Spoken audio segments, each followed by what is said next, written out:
Good morning, students. Let us begin with our today's session. We started with addressing modes of 8051. We are about to start instruction set. In 8051 microcontroller, we have 5 addressing modes, right? Now, those 5 addressing modes were immediate, register, direct, indirect, and indexed. Immediate addressing mode is recognized whenever there is a hash sign in the instruction, mean the instruction should operate on the number itself. The number is provided in the instruction itself, right? Use this addressing mode whenever the operands are constant, mean that particular data is never going to change in the program. So that is when you should be using immediate addressing mode, right? Next, register addressing mode. Data is available in register, and the register is mentioned in instruction. Register addressing. So direct addressing mode. The address of the operand is mentioned in the instruction. So the example was MOV A, 30 hex. See, there is no hash sign indicate the number is an address. Okay, so the address is mentioned in the instruction, and that is direct addressing mode. So when should you use direct addressing mode? Whenever you consecutively want to access memory locations and the addresses are random. For example, you are reading data from T hex location. Immediately next, you are writing data at 40 hex location, right? So the read and write is from random memory location and consecutive. You refer direct addressing mode. We saw into indirect addressing mode. Indirect addressing mode, a pointer register will be mentioned in the instruction. And the pointer registers are only R0 and R1. Okay, and DPTR. And how do you recognize it? There is an @sign. So whenever there is @sign, it indicates it's an indirect addressing mode instruction. Is that okay? Now, indirect addressing is the data is present in some memory. The address of that memory is stored in the register, and that register acts as a pointer register. Correct? And that pointer register is mentioned in the instruction. When to use indirect addressing mode? Whenever you want to read or write a large amount of data, consecutively 10 data bytes, consecutively 20 data bytes. So whenever you want to read consecutive memory locations, we prefer indirect addressing mode. And then we looked into indexed addressing mode. Indexed addressing mode is only to be used when you are reading and writing from program memory. That is ROM memory. Okay, that is only where you use indexed addressing mode. And these are the only two variety of instructions under indexed addressing mode. Okay, now how is this instruction? This is where we were explaining in the last lecture. Register are offset present in accumulator. Okay. So addition of these two registers will give you a new address, which we call it as an effective address. And the data available at that address is picked up and copied in accumulator. So see, it is a ROM memory. So we will be always reading from the memory. So data from ROM memory will be taken inside microcontroller. So hence the format is always MOVC A, correct? Data from memory will be copied inside microcontroller and where? Inside accumulator. So the format of instruction, we were looking into example, MOVC, C stands for code memory. So the mnemonic, the data transfer mnemonic is MOVC, right? So MOVC A, @ into bracket A plus DPTR. It means DPTR is a data pointer register. It is holding the address of ROM memory. Accumulator is a register. It is holding one number. Okay, we call this as an offset. So that address from DPTR gets added with one number in accumulator and a new address is generated. And the content of that address is copied in accumulator. Correct? We will see this example in the next slide. Let us go to the next example. MOVC A comma @A plus PC. Correct? So MOVC, data transfer from code memory, mean ROM memory, right? From where to where data transfer? Data from ROM memory to accumulator. Right? Now, how is the address generated? PC is program counter. Correct? Program counter holds the address of ROM memory. So the address of program counter gets added with the number in accumulator, and thus a new effective address is created. And the data available at that address is and copied in accumulator. Okay. So this is what we had looked at in the last. So let us see an example. Where is this used? Right?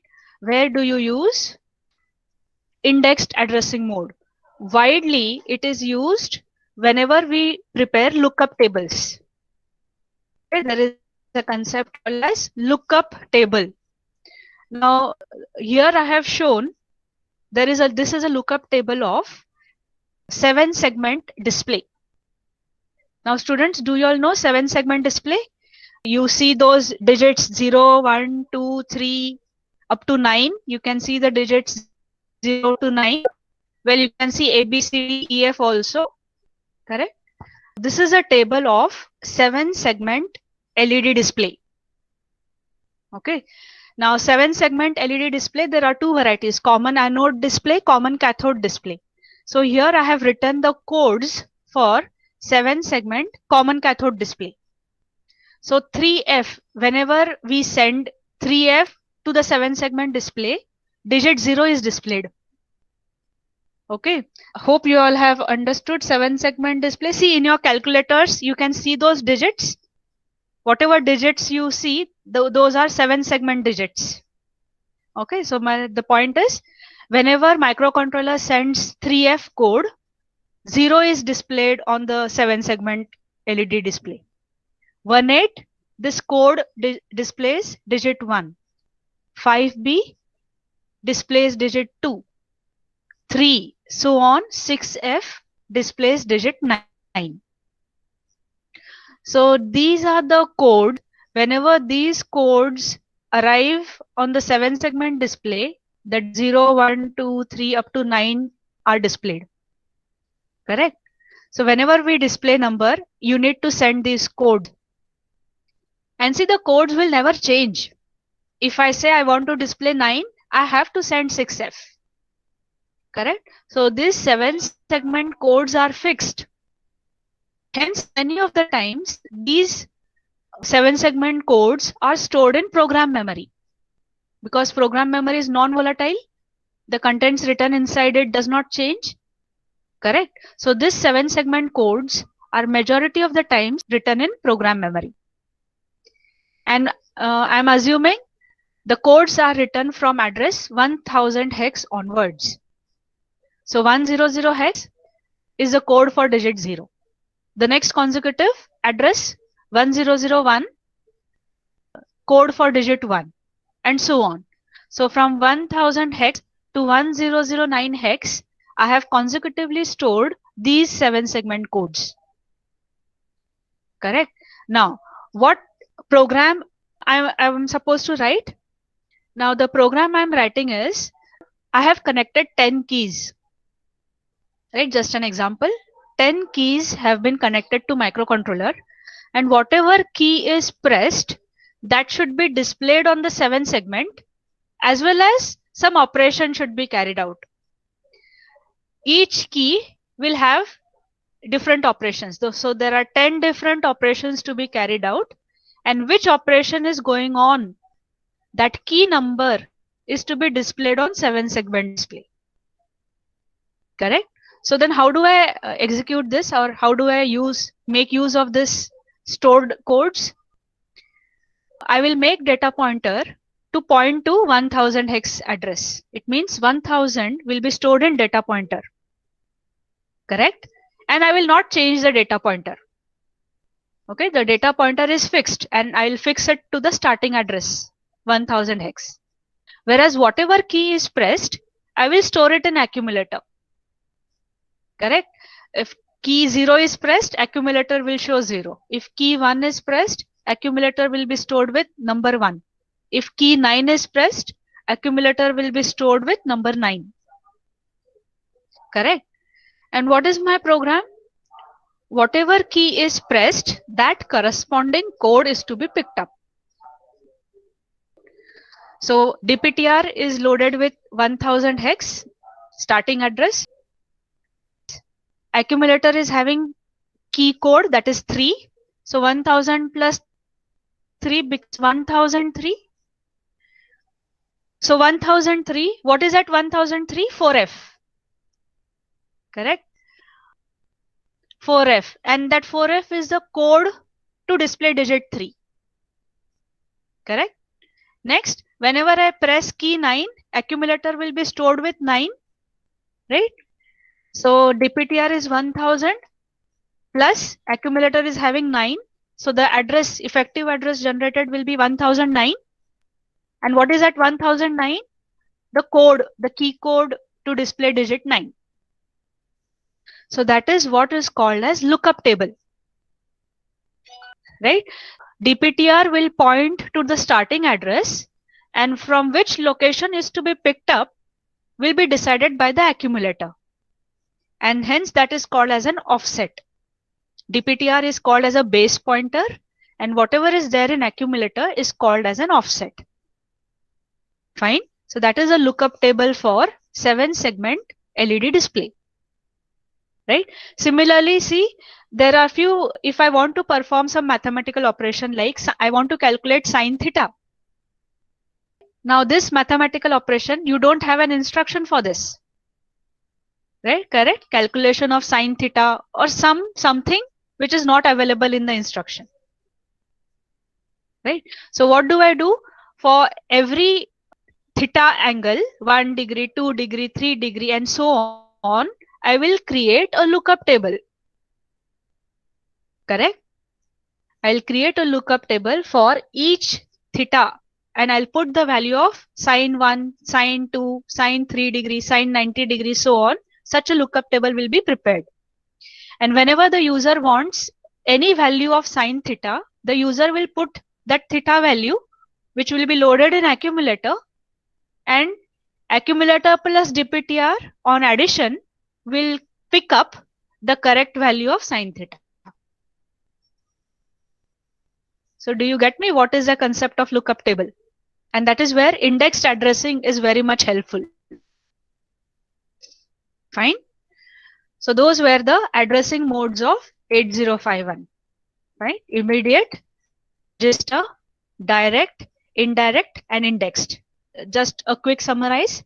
Immediate, whenever there is a constant data, we prefer immediate addressing. Right? Direct addressing, whenever the data is picked up from random memory locations consecutively, and you know the memory location, go for direct addressing. Next, whenever you have large data bytes to be picked up consecutively from memory. So consecutive data access from memory, indirect addressing. Correct? Data to be picked up from program memory, indexed addressing. Right? So those were the addressing modes of 8051.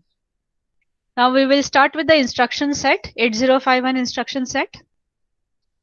In case of microcontroller, this is also, there is a difference between a microprocessor and a microcontroller.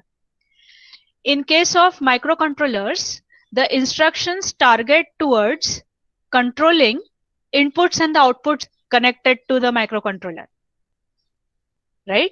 So majority of the instructions target to control the inputs and the outputs. Whereas in microprocessor, the instruction set targets on number crunching.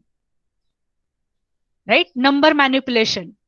So in microprocessor, instruction set targets on operations performed on data, whereas in microcontroller, instructions target to control the input and output devices connected to microcontroller. Right? So this is also one of the difference point, microprocessor, microcontroller. Right? Now in 8051 instruction set, you have 109 unique instructions, mean different variety of 109 instructions. And we say it is an 8-bit microcontroller. So what does that mean? 8-bit microcontroller also indicates the instruction set, the opcode is of 8-bit. Correct? So 8-bit microcontroller indicates the opcode of the instructions is also an 8-bit. What does that indicate? It indicates 2 raised to 8 should give you 256 instructions. Correct? 8-bit opcode indicates there should be 256 instructions. So I said there are 109 unique instructions. So for example, if I write MOV A, R0, this is a unique instruction, mean register to accumulator data transfer. But there are 8 registers, R0, R1, R2, R3, R7. So the same instruction can be also written as MOV A, R0, MOV A, R1, MOV A, R2, MOV A, R7, mean it is getting duplicated. Correct? So in that register space, I can substitute 8 registers. And that is why we have 255 instructions in total. Correct? Since it is an 8-bit opcode, there are 255 instructions and one opcode is not into use. So there are altogether 255 instructions in 8051. But then if you say unique instructions are 109. Okay. Now out of 255 instructions, see 139 instructions are 1 byte instructions. So there are large number of 1 byte instructions. Next, there are 92 2 byte instructions and there are 24 3 byte instructions. It means majority of the instructions are 1 byte. And how it is helpful? Since there are only 1 byte instruction, mean that instruction requires only 1 memory location. Correct? 1 byte instruction means requires 1 memory location. 2 byte, 2 memory locations. 3 byte, 3 memory locations to store that instruction. So since large number of instructions are 1 byte, whatever program you write is extremely small, compact. And this is done purposefully so that the program can fit in the on-chip ROM. Right? What is the size of on-chip ROM? 4 KB. So since majority of the instructions are 1 byte, microcontroller 8051 programs are extremely compact. And hence majority of the program fit in that 4 KB memory, on-chip memory. You rarely require external memory interface. Okay, so this is also a special feature of microcontroller, 1 byte instructions. Okay. Now, your entire instruction set is divided into 5 functional groups. Correct? So your instructions are going to perform data transfer operation, arithmetic operations, logical operation, Boolean variable manipulation, mean bit operating instructions, set the bit, clear the bit. So that is called Boolean variable manipulation instructions. And program branching instructions, mean jump, call. So your instruction set is divided into 5 functional groups: data transfer, arithmetic, logical, Boolean, and program branching. Correct? Now, before studying instructions, there are some notations used. See, we'll be writing a general form of instruction first. and then we will see an example of it. Like whenever you all do coding, see, you all see the syntax first, if else, for loop. So you first learn the general form of the syntax and then you actually use it. So here also we will first see what is the general format of instructions, and then we will write an actual instruction. So whenever I write a general format of instruction, these are the few notations we will be using. RN. RN indicates it can be any register from R0 to R7. Correct? So whenever in an instruction you find RN, RN will indicate those 8 registers, one of the 8 registers, R0 to R7. Okay. RI. RI will indicate only these 2 registers, R0, R1. Correct? Not the rest. So RI will indicate R0, R1, and these will be used as a pointer registers. Okay. Then in the instruction you will find the word direct. So whenever there is direct in the instruction, it indicates it will represent an 8-bit internal RAM address. What is the address? It can be from 00 to 7F. So direct, this word will indicate 8-bit internal RAM address or 8-bit address of an SFR. Fine. Special function register. The addresses are 80 to F0. So wherever there is direct in the instruction, it indicates internal RAM address or SFR address. Next, whenever there is a word data in the instruction, it indicates give an 8-bit data in the instruction. Okay, data 16, give a 16-bit data in the instruction. ADDR11, mention 11-bit address in the instruction. Correct? REL mean relative. Mention one signed number in the instruction. REL is relative. Okay, and bit, mention one bit in the instruction. So that can be a bit memory or that can be port bit. So these are the notations used to describe the general format of the instructions. Okay, hope you all are getting me, students. RN, RI, direct, 8-bit data, data 16, ADDR11, REL relative, and bit. Next, you should know what is the size of instruction. Right, mean whether the size instruction is 1 byte, 2 byte, or 3 byte. Right, as we saw it before, there are few 1 byte instructions, few 2 byte instructions, and few 3 byte instructions. Right. So see exam, how do you recognize the size? How many byte the instruction is? All the instructions will have an opcode. Fine. Whatever instructions you write, that is an assembly language instruction that will be converted into machine language. Correct. And each instruction will have one machine code, and that is called opcode. Right. So minimum 1 byte instruction has to be there.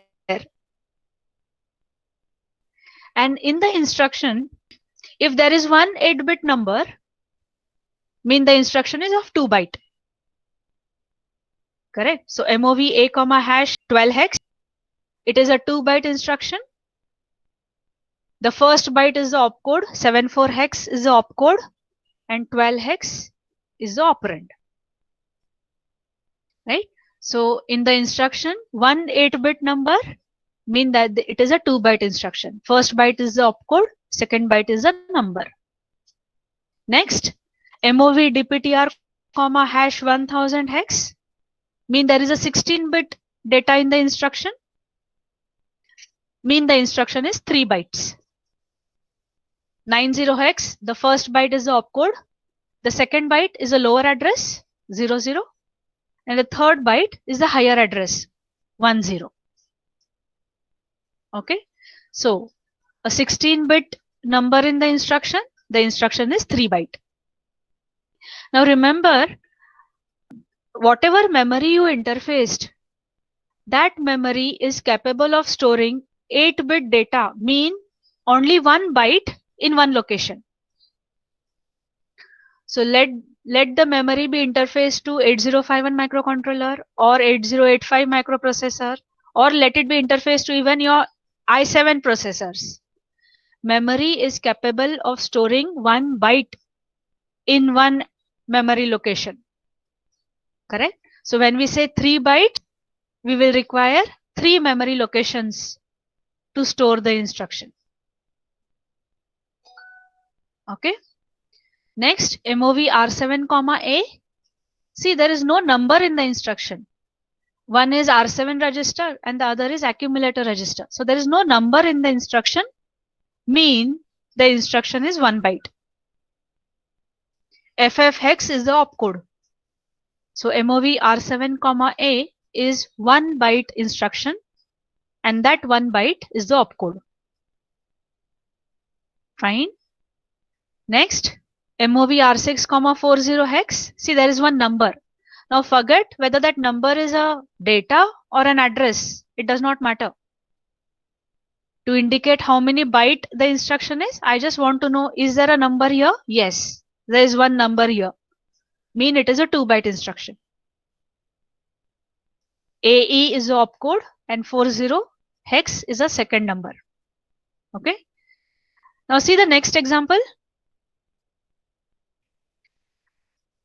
There are two 8-bit numbers, 40 hex and 6E hex. Mean this is a 3 byte instruction. The first byte, the red color, is the opcode. 6E is one number and 40 is a second number. So there are two 8-bit numbers in the instruction. It is a 3 byte instruction. Okay, hope you all are getting me, students. How to identify what is the size of that instruction. One 8-bit number, 2 byte instruction. Two 8-bit numbers, 3 byte instruction. 16-bit number, again 3 byte instruction. And there's no number, it's only the registers. Right? There's no number, 1 byte instruction. Fine. So that's how you find out the size. Next, you need to know how many machine cycles the instructions have. Machine cycle is a time taken by the microcontroller to fetch, decode, and execute that instruction. Okay, that is called machine cycle. And in 8051 microcontroller, one machine cycle is made up of 12 clock pulses. Okay, so how do you find out the time taken to execute that instruction? We calculate in terms of how many machine cycles are required. See here the first point. If the destination operand is a memory location, so see here, for example, MOV 0x40, 6E hex. So that is a MOV is a data transfer. The first number is a destination, comma, the second number is a source. So always the format is MOV destination, comma, source. So what am I saying? If the destination is a memory location, 40 hex is one memory location, then we need 2 machine cycles to execute such instruction. Okay. So if the destination operand is memory, 2 machine cycles. Or if the operation is on 16-bit, DPTR is a 16-bit register. And if you are operating on DPTR, mean the operation is on 16-bit number, 2 machine cycles. All program branching instruction, mean jump and call instructions, require 2 machine cycles. Okay. Next, if the carry flag bit is the destination, again 2 machine cycles. Okay. Next, multiply and divide are the instructions who take the maximum time to execute. And how much? 4 machine cycles. So these are the only 2 instructions which take more time or the longest time to fetch, decode, and execute. And what is that longest time? 4 machine cycles. Rest all other instructions need only one machine cycle, that is 12 clock pulses to execute. Fine, students? So the machine cycles can be 2 machine cycle, 1 machine cycle, or 4 machine cycles. Nothing other than that. So 2 machine cycles, destination operand, or operation on 16-bit, or program branching, jump call instructions, or if the carry flag is the destination. These are the cases which require 2 machine cycle. Multiply, divide 4, rest all instructions, 1 machine cycle. Okay. So let us begin with the instruction set. So we will first look into data transfer instructions. Our instruction set is divided into data transfer group, arithmetic, logic, boolean, and program branching. So we will begin with the first, data transfer instructions. Data transfer instructions, there are 3 varieties. Data transfer from internal RAM, external RAM, and ROM. It can be internal or external. So whenever there is internal RAM data transfer, the mnemonic used is MOV.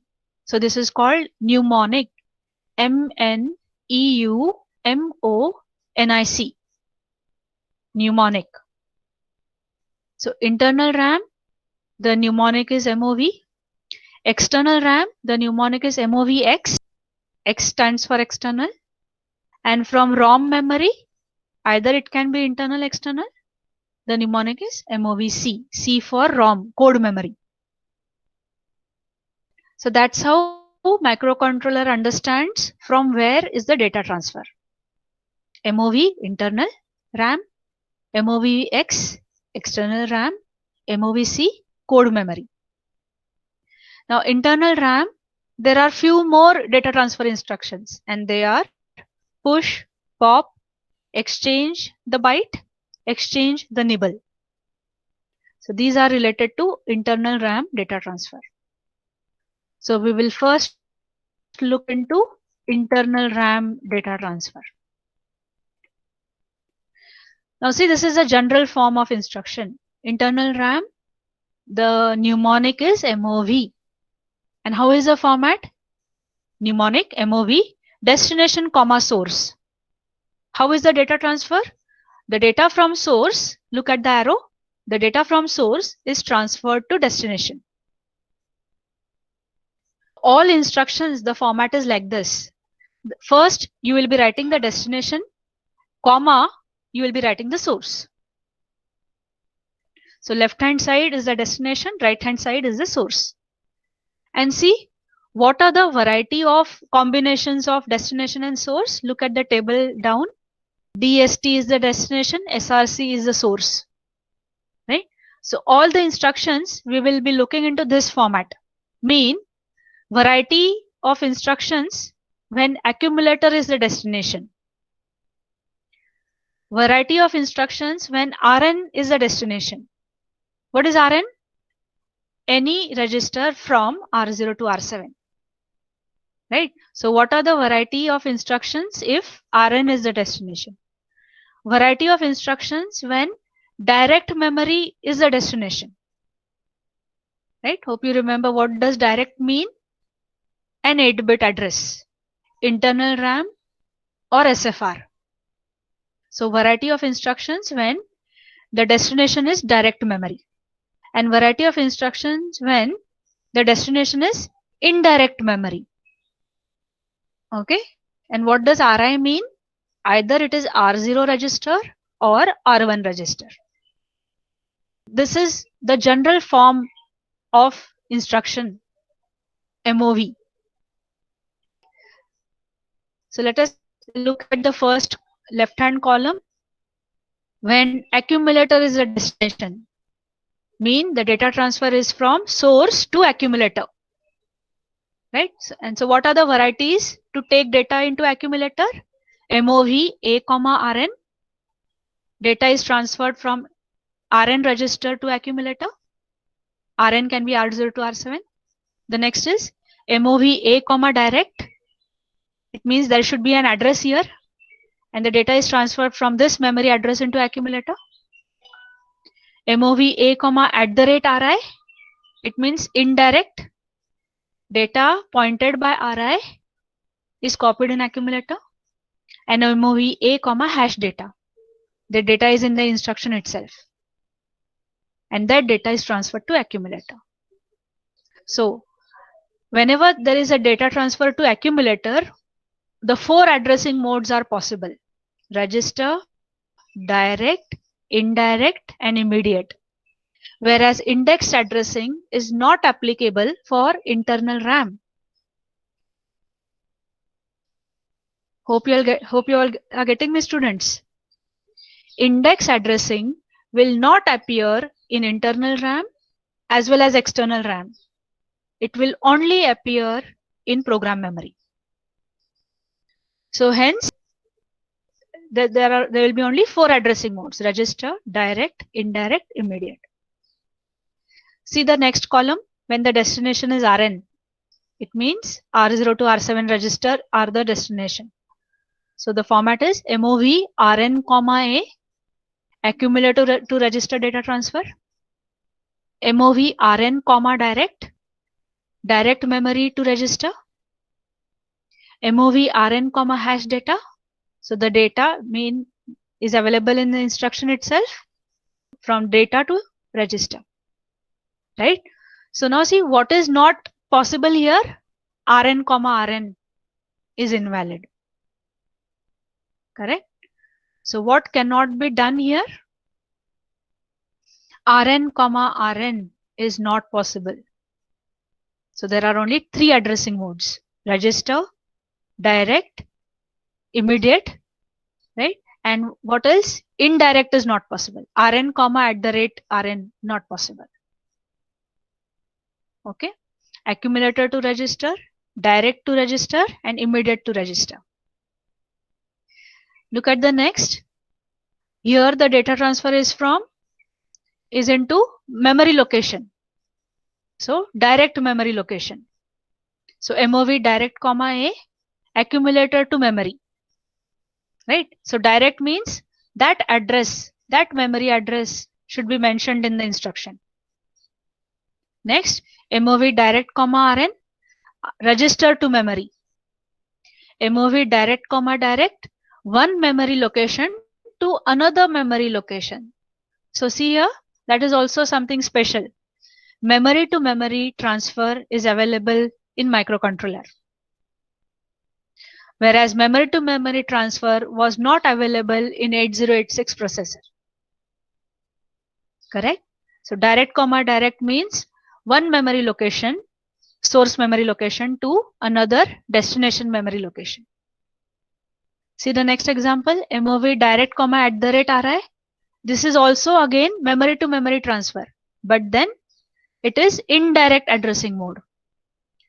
Memory pointed by RI, the data is copied and picked up in another memory location. And the last one, MOV direct comma hash data.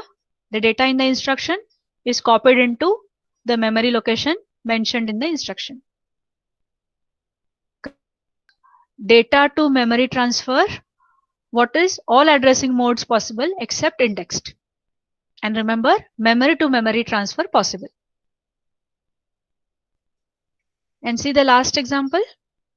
This is also data transfer to memory, but then it is indirect addressing, pointer. Okay. So the first example is MOV @RI comma A. Data from accumulator is transferred to memory location pointed by RI. That means this register will be holding an address and the data from accumulator will be stored at that address. Okay. Next, this is memory to memory transfer again. MOV @RI comma direct. So this will be address of a memory. So data from this memory address will be picked up and copied to the memory location pointed by RI. And MOV@RI, hash data, the data in the instruction is copied to memory location pointed by RI. So these are the only three options available. Accumulator to indirect memory, direct to indirect memory, and immediate to indirect memory. Indirect to indirect, not possible. Right? So please remember this format. All the instructions we will be studying in this format. What if the destination is accumulator? The destination is register. Destination direct memory. Destination indirect memory. Is that okay, students? I will stop here. Thank you and see you all in the next session.